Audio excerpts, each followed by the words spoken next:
Hello, everyone. What a pleasure it is to see you all here. Some people here who are very, very dear to me. Wow, this is just incredible. Thank you to GatherVerse and the She Summit for welcoming XR women and women who are working in immersive media and AI and giving us a platform to share our expertise and our thoughts.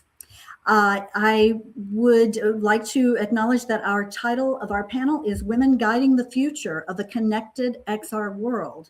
And I really feel like we are doing this. And we have a set of slides that GatherVerse has prepared, questions for us. And I would like to raise these to put them in the show. And okay, all right, I believe they are there. Yes, and so the first question, what I've done here is I have, in the interest of time, I have selected one question that I want to address to each of you. And we will try to spend no more than 4 minutes on each of those. So if there is time for others to join in after that person has had their say, then please do so. But we'll move on because I want to make sure everyone gets a chance to shine, to be in the limelight a little bit. So I want to start with the youngest member of our panelists here, in Lauren Desher, who has a master's degree in virtual reality at the University of Arts London. But she's been coming to XR Women for a long time, even though she is very young. But I think it's important for us to hear from the next generation on this question of how XR is evolving from novelty to infrastructure in an AI-powered world. So Lauren, take it away. Hey, everybody. Yeah, it's great to be here. I just want to give like a short introduction and say that I'm also part of XR Women, and this has been a really great community for me to be a part of, and it's really helped shape my foundation to getting into the industry. And it was really great seeing everybody here, and the people before me speaking are founders. And also, yeah, I'm going to be creating after this I'm going to be working with GatherVerse, and we're going to be making shorts to make sure that these conversations get brought into the future and they don't disappear. So we're going to be creating highlights and making shorts for people. So if anybody's interested in that, for speakers afterwards, you can reach out to me if you have any ideas or contributions. Let me know, and LinkedIn's a great place to find me. Yeah, so for the question, how is XR evolving from novelty to infrastructure in an AI-powered world? I think that a good way to start this off would just be by saying that XR stops being a headset experience and it becomes an interface layer. So spatial collaboration, being able to meet with people all over the world and actually feel like you're present with each other. And this has been a really cool experience through XR Women, just because even though we have people from all over the world, it feels like I've gotten to know everyone. And whenever I see them in person, it's a lot more comfortable. And yeah, I've been able to build more meaningful relationships and conversations through spatial technology. That includes events even like Athena's birthday party, where we were able to have all different kinds of DJs and special effects that really add to, rather than just sitting on Zoom where we're just kind of like face to face, there's a lot of things where you can experience together and then you can talk about it and point out different cool immersive like lasers going everywhere and all the different kinds of art installations. That also goes with like Paige's XR Women Museum. This is a really cool space for people to be able to show their art and see it and explore it together. I think that AI also makes XR useful because it adds understanding and automation. So there's object recognition and then scene creations. So it allows artists to be able to create in a new medium, I think, which is super exciting. And this is something that you can make a space and then you can leave it there and have people, you can direct people to a place where it's not just kind of scrolling through the internet. You can actually set them up in virtual reality or AR, any kind of immersive technology, and they can go see it and experience it for themselves. And I think the shift happens in XR when XR is judged by outcomes. So it saves a lot of time, especially in simulations. There's a lot of industries. That's what I really like about XR and immersive tech, because I'm such a hands-on learner.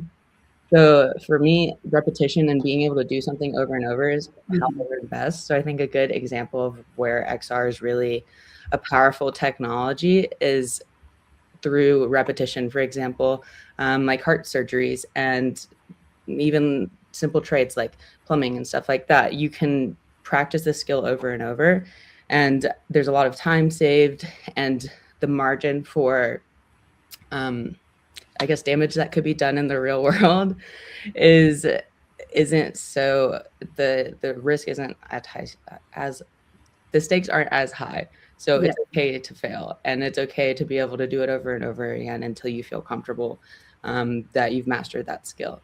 So I think that saves a lot of time. The error is reduced.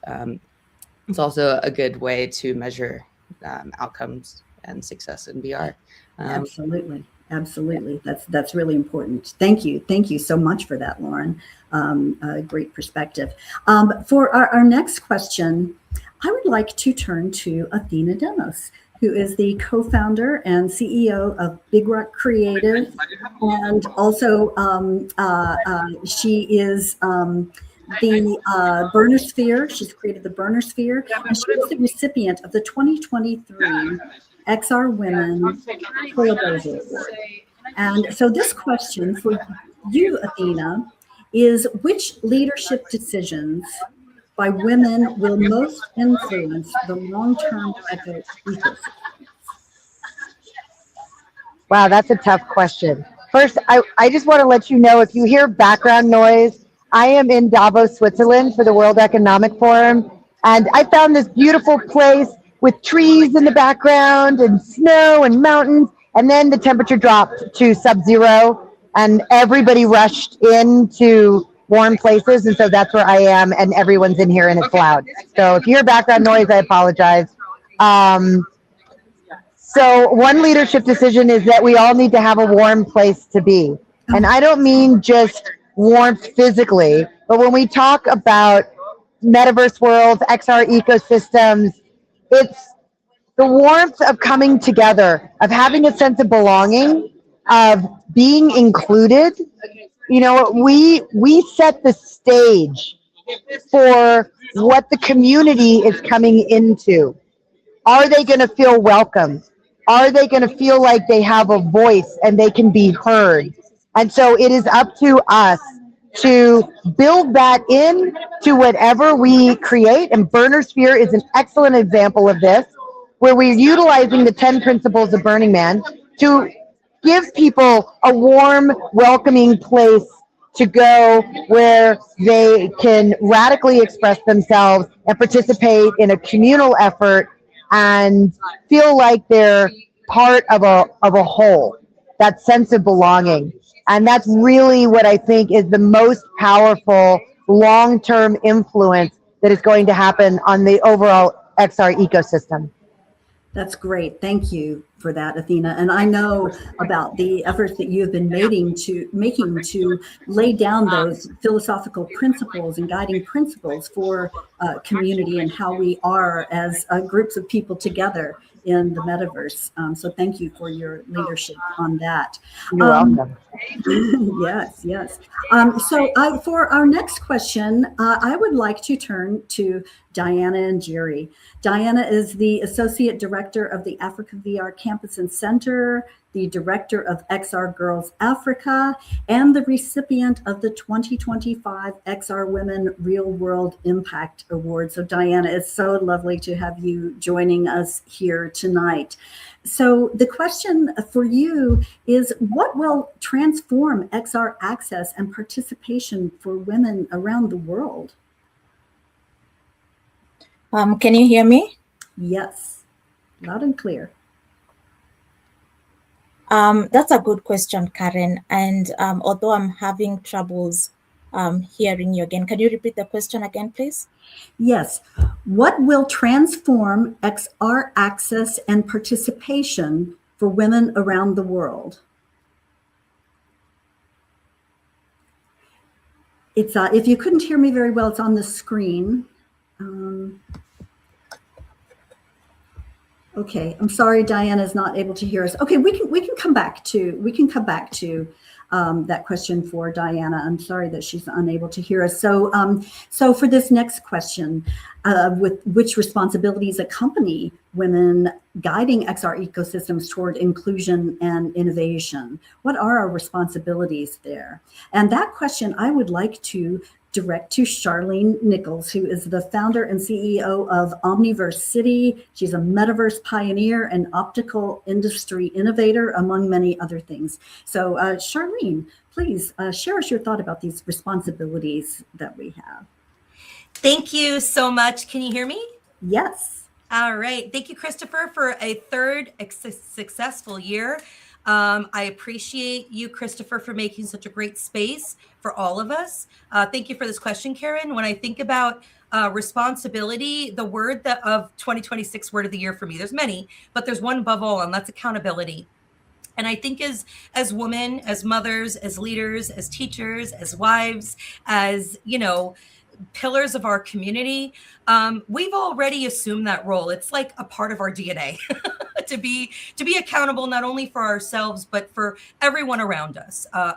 For many of the great women on this panel, and many women I've met in general, they just seem to always have more. They seem to always have more space, more time, more passion, more patience, more energy. Women have just resigned themselves to the capability of always being able to create more. When you're at the end of the rope and you feel like there just couldn't possibly be any more, it is our God-given superpower as women. Maybe it's because we birth most of the people that you see around us and bring them into the world to begin with, to be able to create more. And I think as women, that is our responsibility. But to make sure that when you're creating more, make sure it's something good. Okay. And make sure that if you're creating more, for example, behind me, you see Raw City. It's a game in Fortnite. It's a different attitude than what Omniverse City has had. We're all about an Omniverse City kindness and solving real world problems and working with celebrities that are looking to take back their ownership of their IP, their actual IP themselves, by giving them AI that could speak for them so that people can't hurt them anymore. These are the things that we're doing. And I think because women are capable of doing more than any other human or creature on the planet, it is our responsibility to understand what that expansion is going to do.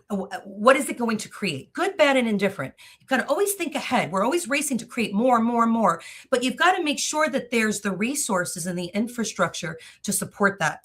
That was the foundational principle that Omniverse City was built upon. We always knew that we would create more.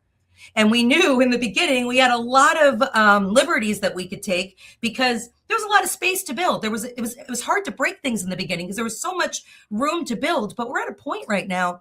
It's been 2 or 3 years since the pandemic, which is when a lot of these platforms started really emerging. We emerged 3 years pre-pandemic. And truthfully, my first metaverse was the optical industry. Because metaverse is so much more than just the technology. It's the people, it's the problems, it's the solutions, it's the way we work together. It's so much more than the technology. Technology is just a tool. It is up. I always say you can tell so much about a person by what they build, by the technology they build. Hold yourself accountable. Thank you so much. I'll pass it back over to you. Sorry about that. I went off a little bit on a tangent. No. Those were wise words and really great. And I love what you said about building those that infrastructure, and that is part of our responsibility as women to build that infrastructure so that we can help others succeed. As Julie was saying, to empower them to expand so that we can all expand together to empower one another. And I think that's a really important point. Thank you so much for making that.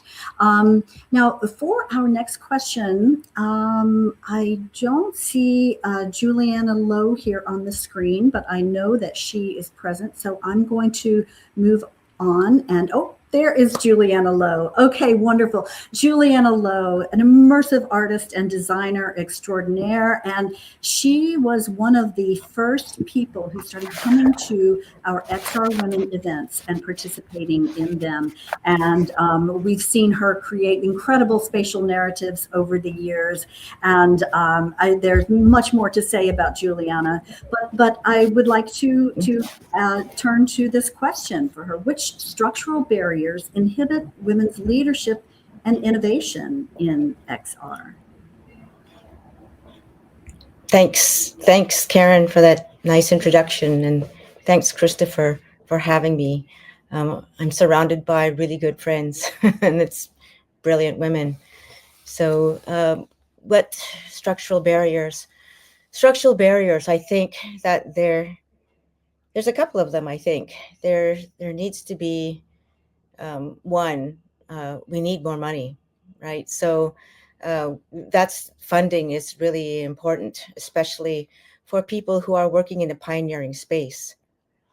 So funding, either by corporations or by government, that's something that's really required as we move on in our attitude and understanding of innovation.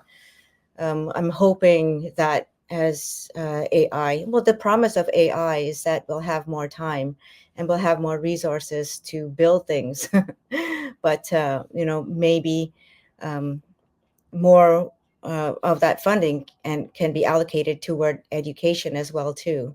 You know what I mean? It kind of goes hand in hand, and we learned a little bit about that because we are in serious need of critical thinking. So it's not just about women who need to learn critical thinking, it's men too. And I'm noticing this more and more, especially as we move into the AI age. There's a real value in understanding one's worth. And yes, I agree, women do more, but I think women should expect more as well too.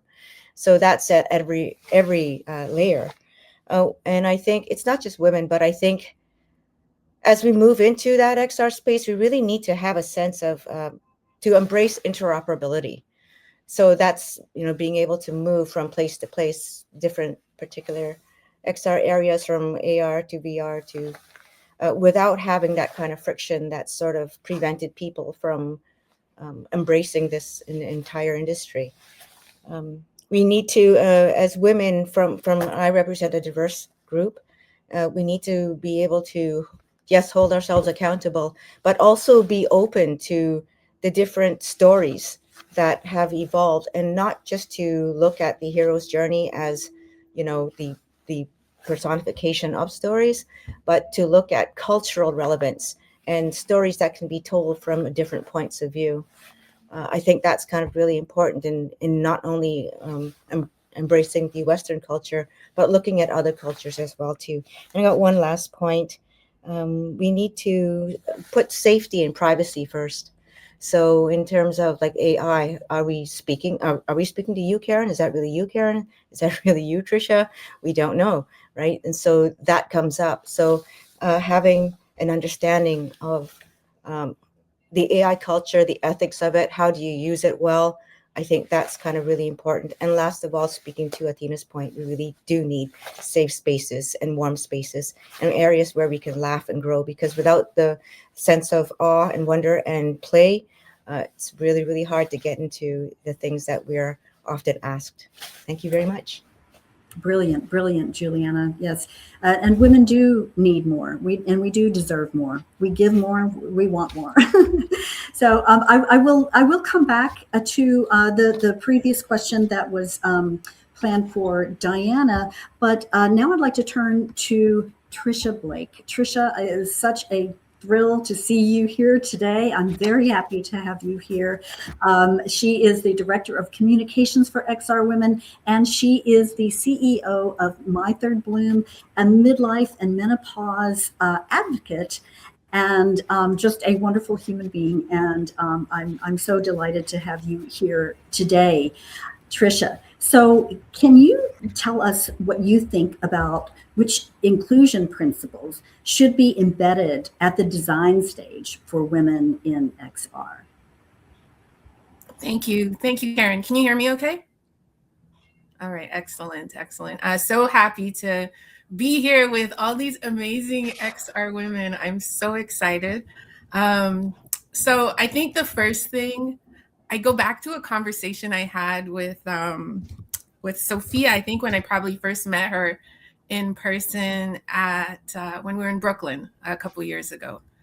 And I was joking, but I was also very serious about when thinking about the metaverse as an example, you can't have the metaverse without me.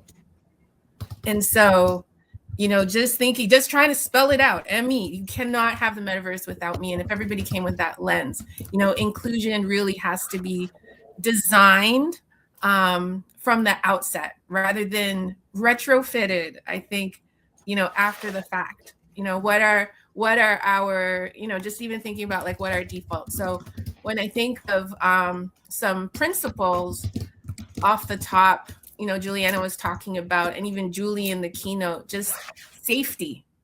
How do we, just in terms of that being included, safety and even moderation built in from the start, privacy and consent, as defaults, not after something has happened.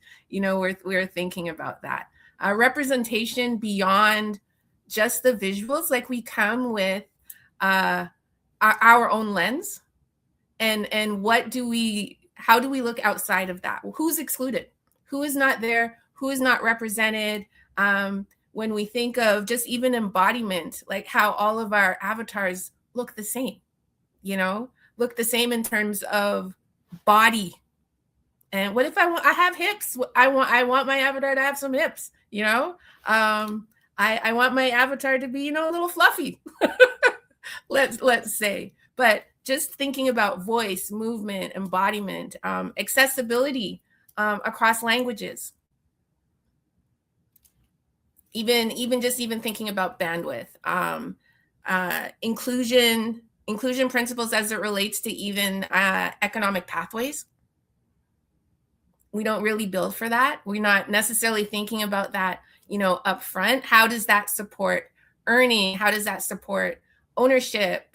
How long-term, even just thinking about long-term contribution, early inclusion strengthens, our resilience and scalability. But we really have to think about that from the beginning. And I think we as XR women, as women, that's what we can bring. Like, we are thinking about these things after the fact. I saw over the weekend, I can't remember, Don Stevenson III, I think that's his name. He was talking about the meta glasses as an example. And when you're recording, to be able to blur out people and then perhaps give consent there, that's an afterthought, right? Like from the developers. What if, in terms of like just inclusion and how we're thinking about things, start that from the beginning, from the start, really being thoughtful. Excellent, profound thoughts there, Tricia. Thank you. Thank you so much for that. I would like to now go back to the question that I had for Diana. Diana is, again, the Associate Director of the Africa VR Campus and Center, the Director of XR Girls Africa, and the winner of the 2025 XR Women Real World Impact Award. Diana, can you please share with us your thoughts on which leadership, oh, no, this is the wrong one. What will transform XR access and participation for women around the world? Yeah, thank you so much, Karen. I think one of the, first let me answer the question that you asked about responsibilities. As a person who loves to onboard young women in the metaverse, it's not just about teaching them, how to navigate through the metaverse, or how to wear a headset, or how to use these emerging technologies. We have come to realize what we are doing is breaking barriers. Because when we are going to teach young people, especially in rural Africa, how to use technology, as yesterday's speaker said, women in rural areas have been fed that they cannot, choose technology as their career path. So it has become our number one role and responsibility to first change the narrative and erase the misconceptions that women cannot learn technology, young girls cannot choose technology as their career path, and onboard them, teach them, give them skills, elevate them from not just being users to, being creators and builders, being business women in the metaverse. One of the skills that we taught our young girls here in Kenya is the skill of photogrammetry.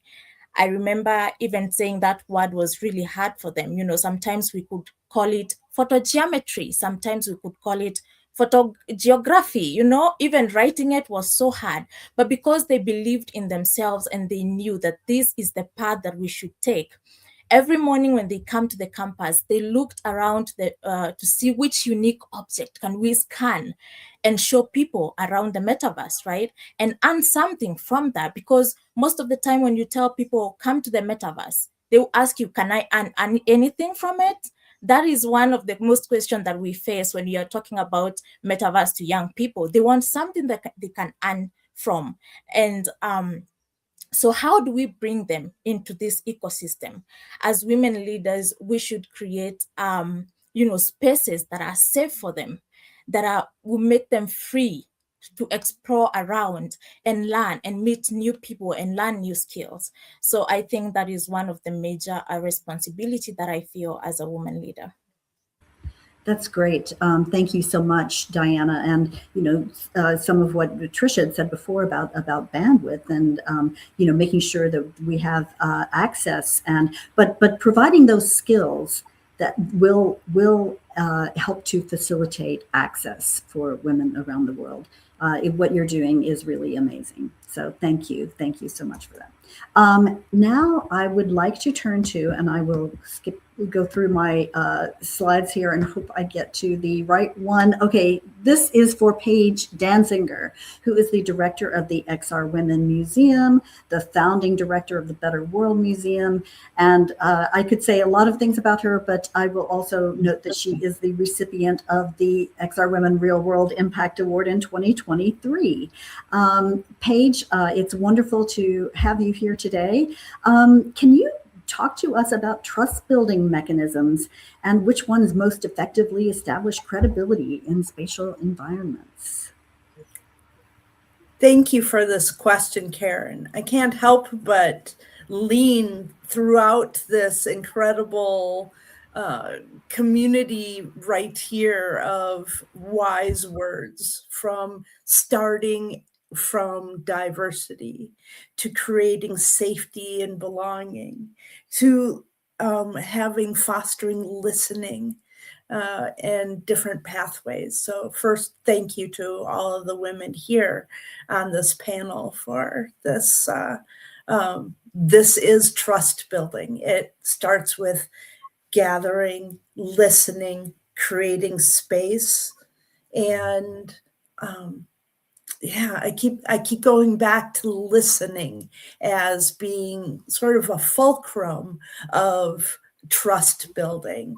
When we create worlds that, I'd like to say that I'm obsessed with the idea of creating worlds that we deserve and working as a community with each other by facilitating an of, by, for all infrastructure of community care creation.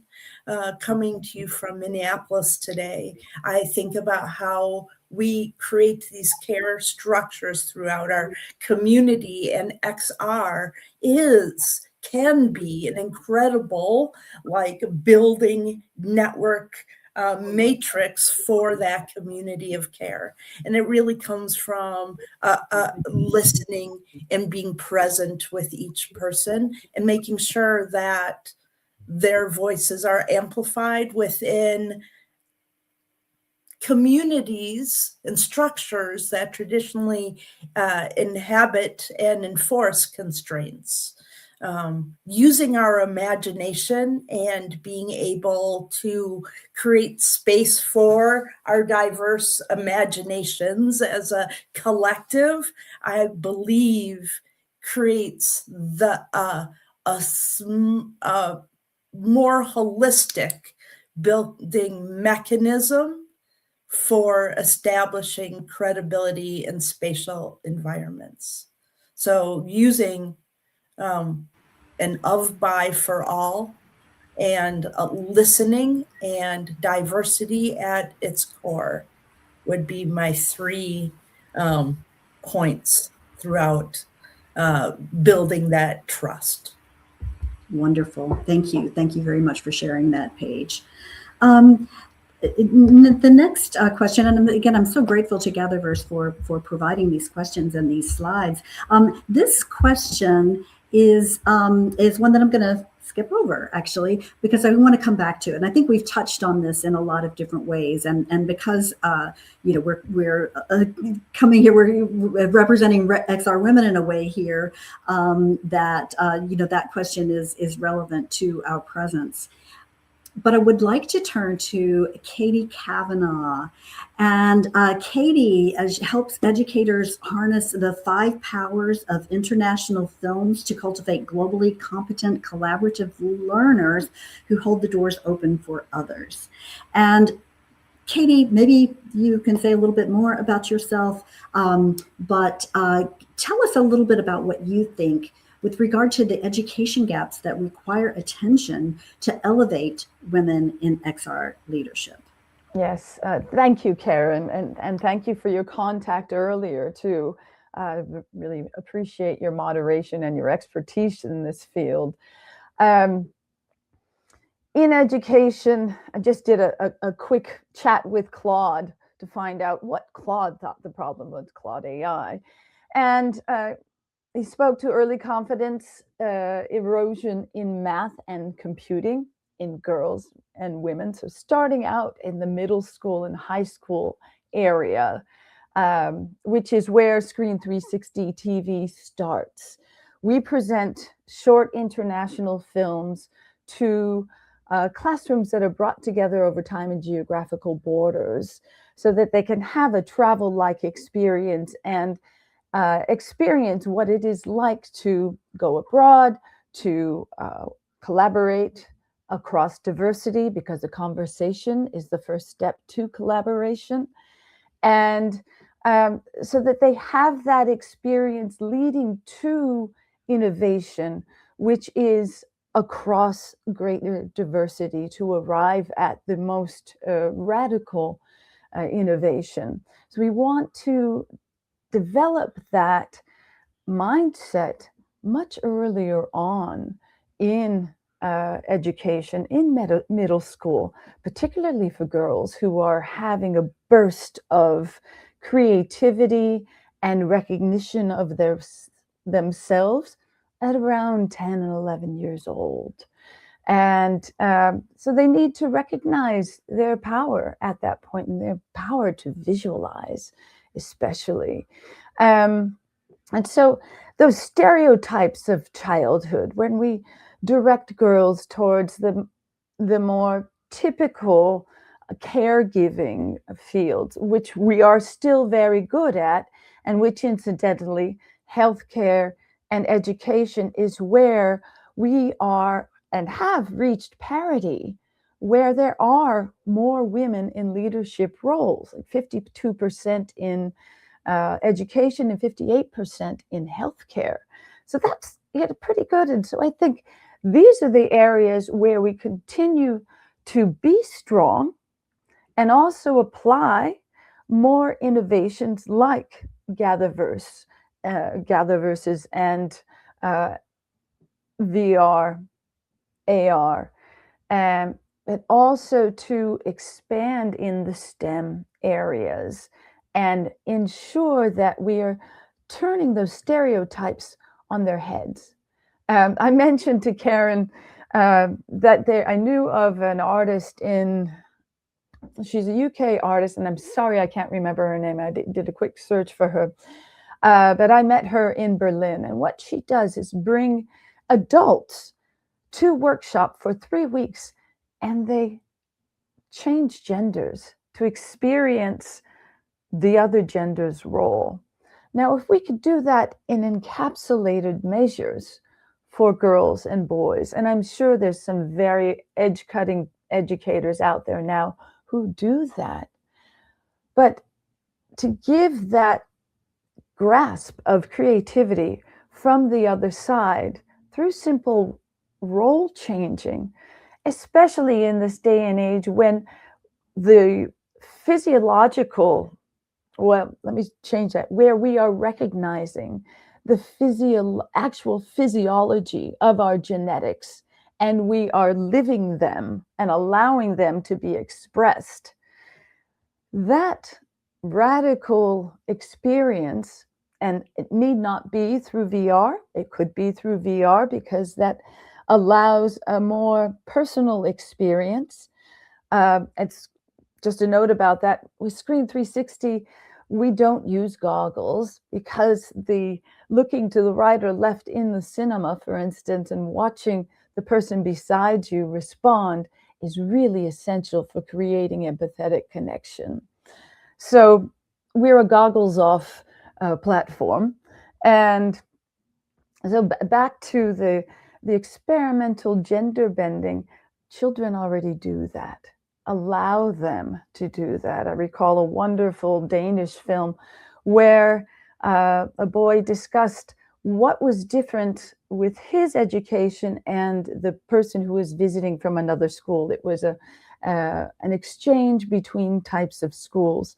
And the boy said, if I want to be an elf in the garden, then I'm an elf in the garden. And I should be able to live that experience until I don't anymore. And we know that children do sometimes want to be a boy or want to be a girl. Allow them to have that experience and continue to listen to their experience and their discussion about their world. And that's where a lot of creativity is going to come from, both for them and for us who are listening. Karen, I'll turn it back over to you. Thank you for letting me go there. No, thank you. Thank you so much, Katie. I want to now, we've now all had a chance to answer a specific question. Everyone's been in the spotlight for a moment. And, but we have a few other questions left. And I think some of you might have some burning responses to some of the other questions that weren't directed at you specifically. But let's see if anyone would like to jump in and talk about the investment decisions and which ones amplify equitable access to immersive technologies. And I love what Charlene said about, women need more. We need more, we deserve more, and give us more. So yes, who would like to jump in and respond to this question? Charlene, it looks like I'm itching in my seat, and I'll tell you why, and I'll be very short and sweet with this, okay? When I started, first of all, I left a very successful career, 20 years, and I invested in a company that ended up being multiple, let's say $20-30 million is what they sold at.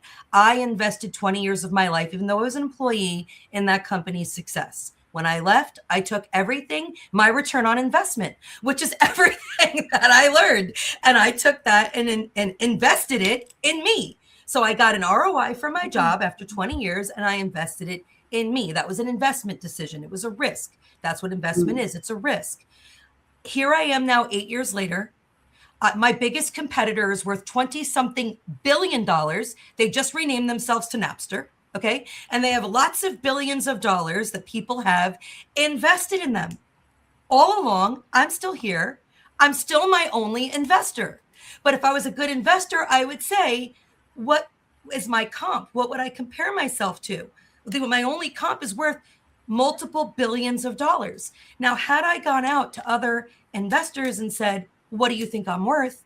They might have said much less than multiple billions of dollars. But now we'll never know, because I never gave anyone that opportunity, because I believe that my company is far too valuable for anyone to invest in unless they're heading in the same direction that I am. So I think this decision, I would pose more to the women that are out there that we all know are not being looked at fairly. It's just, it is what it is. I didn't make the problem. I'm just identifying it. And for a lot of us, we never find that pathway. I'm very fortunate that God gave me the resources and the courage and the conviction and the belief in myself to be here so that I can say that was a very good investment. So, period, invest in yourself. Over to you, Karen. That's great. And also invest where it aligns with your values. Yes. Does anyone else want to comment on that? Or are there other topics that you want to jump in and respond to based on the conversation that has gone on so far? We have 5 minutes left. It's Katie down here. I'd like to Katie. weigh in on that. Collaborate across borders. In fact, I'm fortunate to have met a potential collaborator here at GatherVerse, and I thank GatherVerse for that.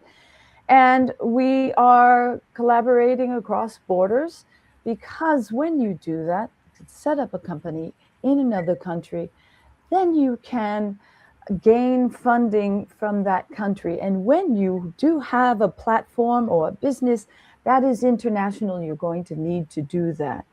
But when you do that, you have knowledges colliding and creating new knowledge.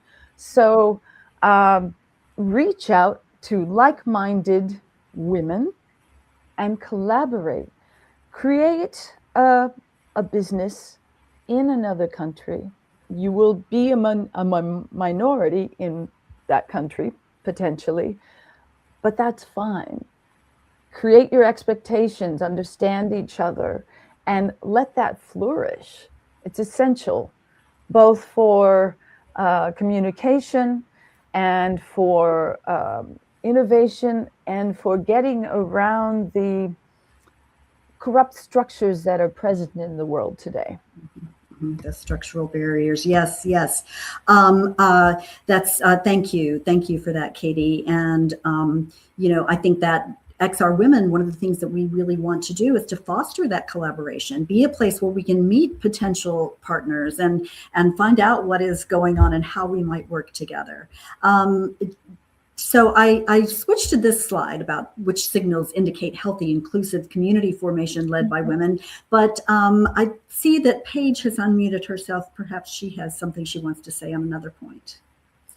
Well, thank you, Karen. Actually, this question, what signals indicate healthy, inclusive community formation led by women, I believe is one where we are investing in each other and creating systems of amplifying each other's voices. So, and that also, we talked, one of us talked about financial economies within that as well. And so sustainable circular economies that amplify women, LGBTQ plus diverse, indigenous, disabled voices and youth as leaders today, not of the future. So really creating and fostering these nourishing communities of care. That's great. Thank you, Paige. We're getting short on time, but Athena, and then Diana. So one thing that has been brought up a lot this year for the World Economic Forum at the sessions that I've gone to is that the most valuable thing is time. The most valuable thing is your time. You have a finite amount of it.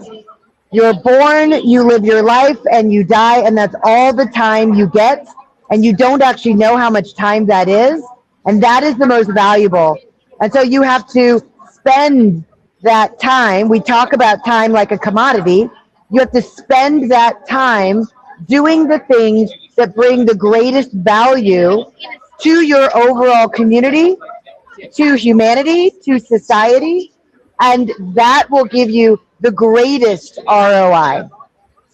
So it's all about how you look at your time, how you use your time, who you gift your time to, and where you value your time. Wow.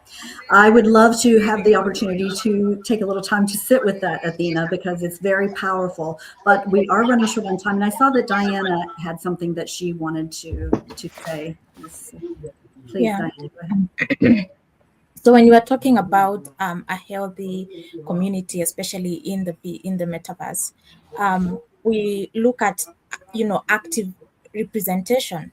We bring in let's bring in women from diverse communities and group, just as Paige said, and let them not just include them. Let's not just include them. Let's give them positions to lead, to be decision makers, to make policies.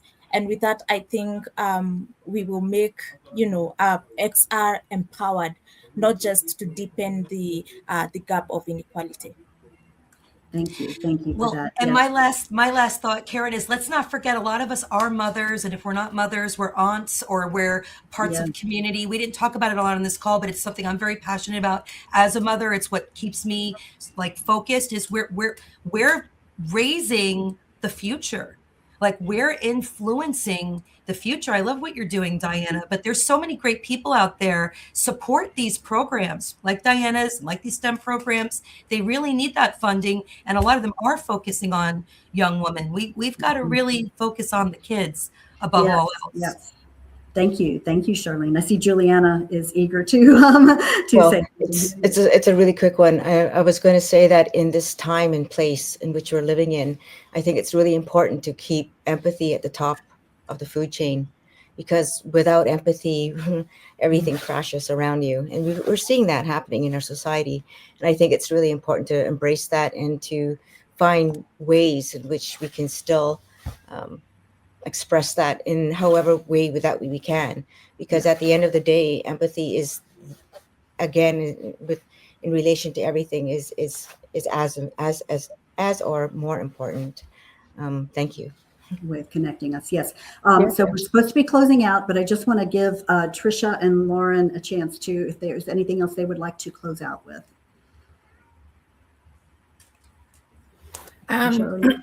Just from the just to go back to the barriers, the structural barriers, like I love the piece on creativity, and to what Paige had talked about, just educating on business models. We need to come together and have an understanding of what that is. IP ownership, your intellectual property, that's a structural barrier. Understanding governance, licensing, the whole portability. Like what happens when things do shut down? How do we create awareness around that and build that education? That is how we elevate women, further in XR leadership. If we have an understanding of what that is, create your own, even build your own studio, build your own collective, just like a lot of us are already doing. I just wanted to add that. Yes, thank you. Thank you so much. And Lauren, you started us out. Let's hear again from the rising generation. Close us out here, please. 30 seconds. Thank you. I just want to say, as far as invest in technology that makes your life easier and better, even if that's like a ChatGPT subscription. It's well worth it, or just technology like these Meta Ray-Ban glasses that integrate seamlessly into your world.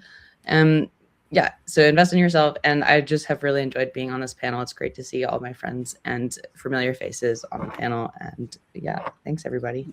Thanks so much, so very much to you all. And thank you again to GatherVerse. Our Gather was well. So let's move on to the next panel. Thank you.